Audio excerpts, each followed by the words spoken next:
ओम नमो भगवते वासुदेवाय। आज मैं आपको पुत्रदा एकादशी का महात्मा सुनाने जा रही हूँ, जिसके पढ़ने और सुनने से अग्निष्टोम यज्ञ की प्राप्ति होती है।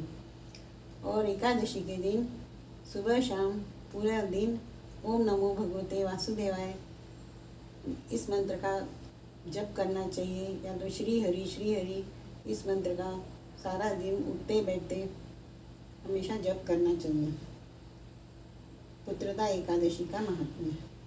युधिष्ठिर बोले, श्री कृष्ण आप मुझे पुत्रदा एकादशी का महात्म्य बताइए, उसमें किस भगवान की पूजा की जाती है वो बताइए। भगवान श्री कृष्ण ने कहा, राजन, पौष के शुक्ल पक्ष में जो एकादशी है उसे बतलाता हूँ, सुनो। महाराज, संसार के हित की इच्छा से मैं इसका वर्णन करता हूँ। राजन, पूर्वोक्त विधि से ही यत्नपूर्वक इसका व्रत करना चाहिए। इसका नाम पुत्रदा है। यह सब पापों को हरने वाली उत्तम तिथि है। समस्त कामनाओं तथा सिद्धियों के दाता भगवान नारायण इस तिथि के अधिदेवता हैं। चराचर प्राणियों सहित समस्त त्रिलोकी में इससे बढ़कर दूसरी कोई भी तिथि नहीं है। पूर्व काल की बात है। भद्रावतीपुरी में राजा सुकेतुमान राज्य करते थे। उनकी रानी का नाम चंपा था। राजा को बहुत समय तक कोई वंशधर पुत्र नहीं प्राप्त हुआ, इसलिए दोनों पति पत्नी सदा चिंता और शोक में डूबे रहते थे। राजा के पितर उनके दिए हुए जल को शोकोच्छ्वास से गर्म करके पीते थे। राजा के बाद कोई ऐसा दिखाई नहीं देता जो हम लोगों का तर्पण करेगा, यह सोच कर पितर दुखी रहते थे। एक दिन राजा घोड़े पर सवार हो गहन वन में चले गए। पुरोहित आदि किसी को भी इस बात का पता न था। मृग और पक्षियों सहित उस सघन कानन में राजा भ्रमण करने लगे। मार्ग में कहीं सियार की बोली तो कहीं उल्लू की बोली सुनाई पड़ती थी। जहाँ तहाँ रीछ और मृग दृष्टिगोचर हो रहे थे। इस प्रकार घूम घूम कर राजा वन की शोभा देख रहे थे। इतने में दोपहर हो गया। राजा को भूख और प्यास सताने लगी। वे जल की खोज में इधर उधर दौड़ने लगे। किसी पुण्य के प्रभाव से उन्हें एक उत्तम सरोवर दिखाई दिया, जिसके समीप मुनियों के बहुत से आश्रम थे। शोभाशाली नरेश ने उन आश्रमों की ओर देखा।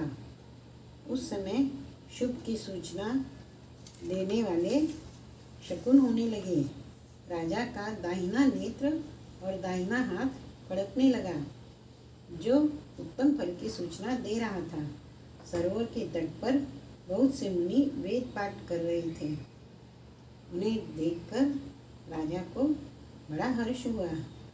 वे घोड़े से उतरकर मुनियों के सामने खड़े हो गए और पृथक पृथक उन सबकी वंदना करने लगे। वे मुनि उत्तम व्रत का पालन करने वाले थे। जब राजा ने हाथ जोड़कर बारंबार दंडवत किया, तब मुनि बोले, राजन, हम लोग तुम पर प्रसन्न हैं। राजा बोले, आप लोग कौन हैं? आपके नाम क्या हैं? आप लोग किस लिए यहाँ एकत्रित हुए हैं? मुनि बोले, राजन, हम लोग विश्वेश्वर देव हैं, यहाँ स्नान के लिए आए हैं। माघ निकट आया है। आज से 5वें दिन माघ का स्नान है। स्नान आरंभ हो जाएगा। आज ही पुत्रदा नाम की एकादशी है, जो व्रत करने वाले मनुष्यों को पुत्र देती है। राजा ने कहा, विश्वेश देवगण, यदि आप लोग प्रसन्न हैं तो मुझको पुत्र दीजिए। मुनि बोले, राजन, आज के ही दिन पुत्रदा नाम की एकादशी है। इसका व्रत बहुत विख्यात है। तुम आज इस उत्तम व्रत का पालन करो।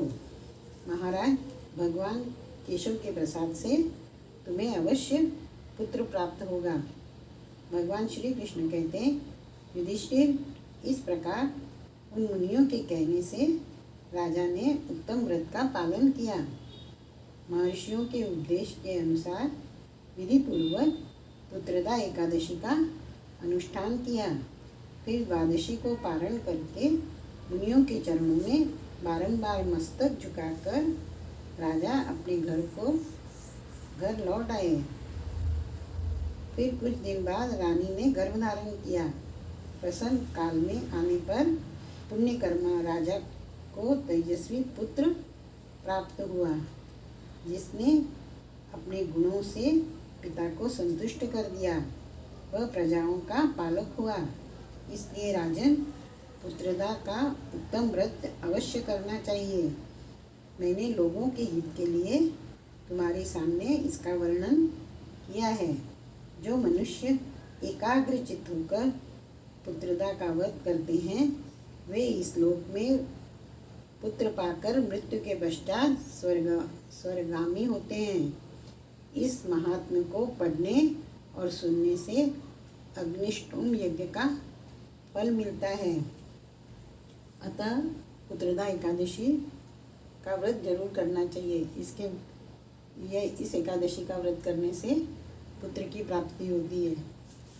ओम नमो भगवते वासुदेवाय। ओम नमो भगवते